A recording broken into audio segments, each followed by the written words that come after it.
What does it say about this team, the way they just met that moment? Showed a lot of character. I've just spoken to them just after the game then. 11 games ago at half-time, 3-0 down at Chicago, and they've turned themselves around. That second half performance at Chicago where we could have got something out of it, they've continued that momentum, and credit to them for what they've been doing. Now have become record holders in this league. 9 on the spin, takes some doing. Not many teams get to do that in any league. You know, but they've got a chance to try and own it now next week, and that was the message to them. The save Kalina made on Messi and then the momentum on the other end, how huge was that moment? Yeah, the save from the penalty was a really good save. I'm dubious about the actual penalty call. I thought it was very similar to Bram Brodico's, and if the referee hasn't given it, then it's not clear and obvious for both of them. You know, but he stood up, made the save, and then we went the other end and scored a really good goal. You know, we talked about, you know, on turnovers to switch play, get it the other side, and Kerwin's cut the ball back brilliantly, and a really good finish from me, Dan. You feel like you set the tone doing the Pasman? It was always my plan to try and grab Dave to do it. He weren't too sure he wanted to, I think, but you know, I grabbed him and I wanted to do the positive for the fans. The fans have given us amazing support, and it was good that we've gone and done that for them today. Correct. Iran Tokomati, second player, scored 3 goals. You know, Daniel Rios scored a poker once. Now he's the second player with 3 goals. Just talk about him for a second. Phenomenal season so far. Yeah, really good season so far, and you know, credit to Wilf as well, giving him the penalty when being on a brace. You know, and he took the penalty with aplomb.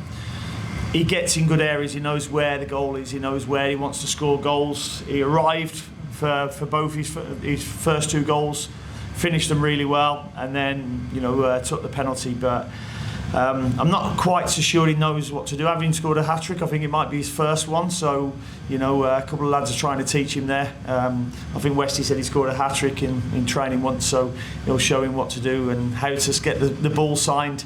But he's getting better and better, and he's loved in the dressing room, not just for his goals, but his all-round work ethic. You know, there's a couple of times he lost the ball, but his willingness to get it back, you know, helps him become, you know, the player he will develop to be.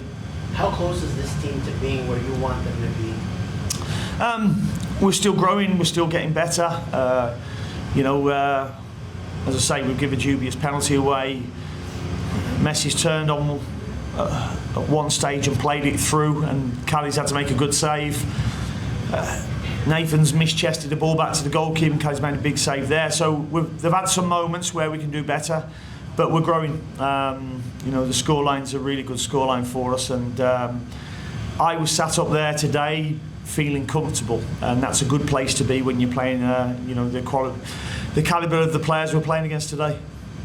You're cementing yourself not only in Charlotte FC history with 9 wins, but also in MLS. You know, just like looking back when you were first signed to like just these small good victories. How does it feel for you as a coach? Yeah, really pleased with them, but I'm hungry for more still. You know, at the moment we share it. I'd like to own it. You know, but I'm really pleased for how the players have bounced back, because you know, you go through a season's a marathon, it's not a sprint, and there's going to be ups and downs, and I've ran a few marathons and I know there's ups and downs within it. You know, and we've had some down times during that spell when we were away from home a lot, but we've shown an awful lot of character to come through that, and I'm really pleased about that side of the game. And the last one for me, just what's made you most proud about this team in this run? The bounce back ability. The fact that we've come back from a lot of knocks and we've bounced back, and you know, we've showed consistency throughout that run. There's been games where we probably haven't been at our best, and we've dug in and defended our box well, but there's a real winning spirit about them. Right. Cheers. Steve and then Sam.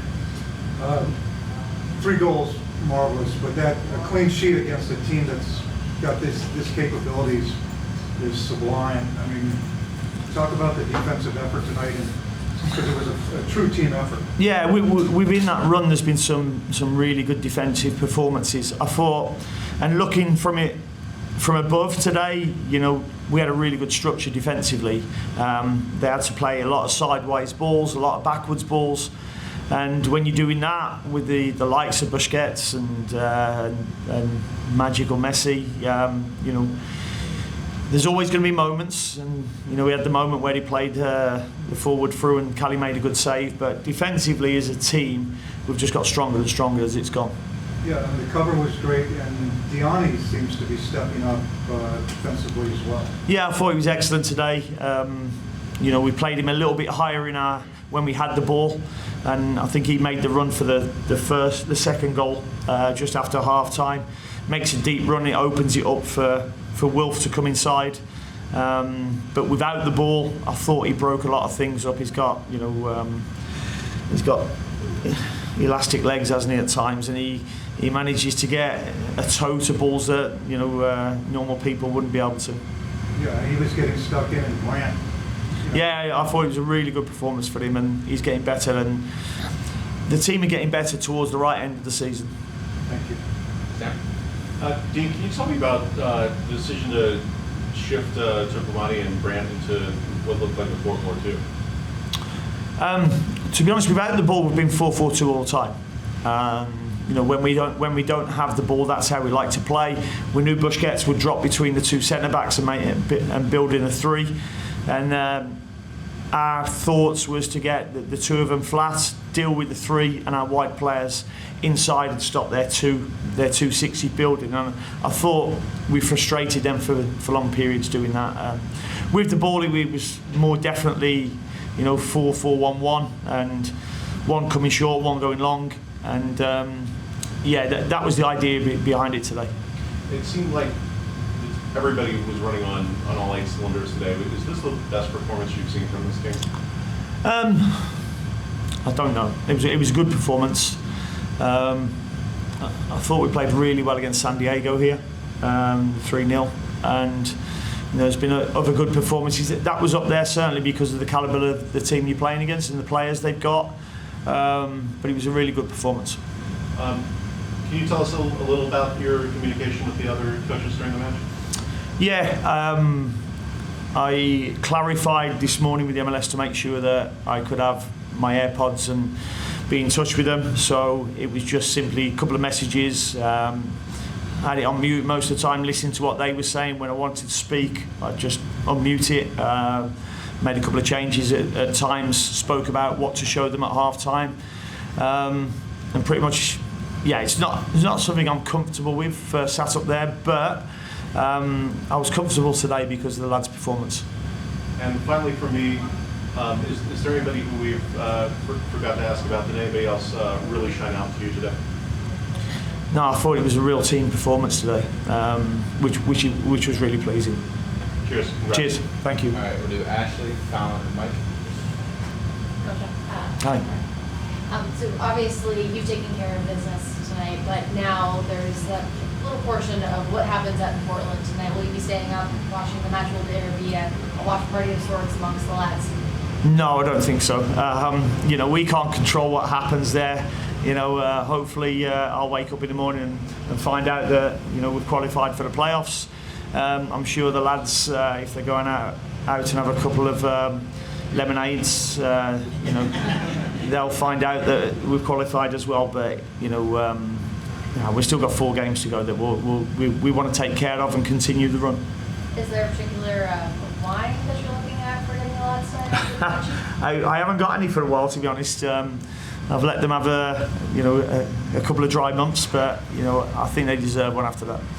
Obviously, looking at the evolution of this club, this is a caliber performance that is setting a new tone, a new standard, if you will. When we first had a chance to chat, you said that this was going to be a club that was going to be increasingly difficult to beat.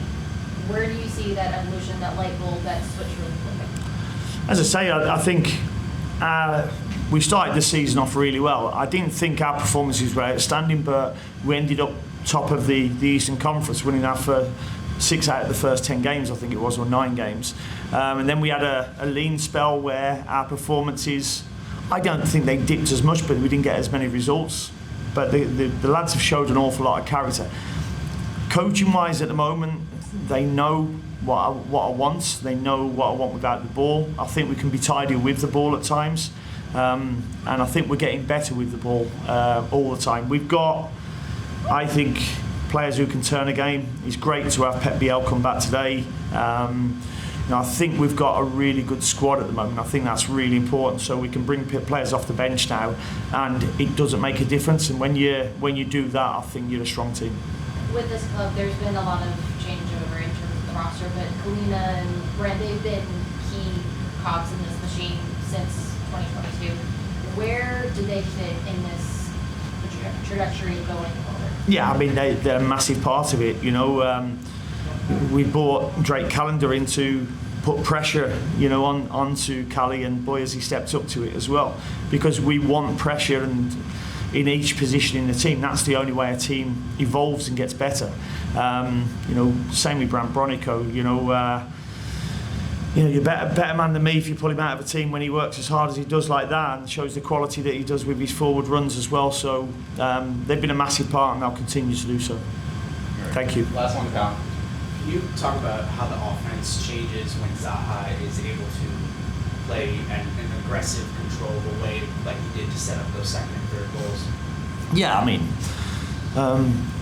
he's been doing that all his career. And I did tell everybody, after that first game against Atlanta, don't expect that every week. He's going to have to find his feet. He's going to have to understand the players that he's playing with. They're going to have to understand what he's about. And I know he's done a presser early in the week and explained that he's got to understand these players a lot more. I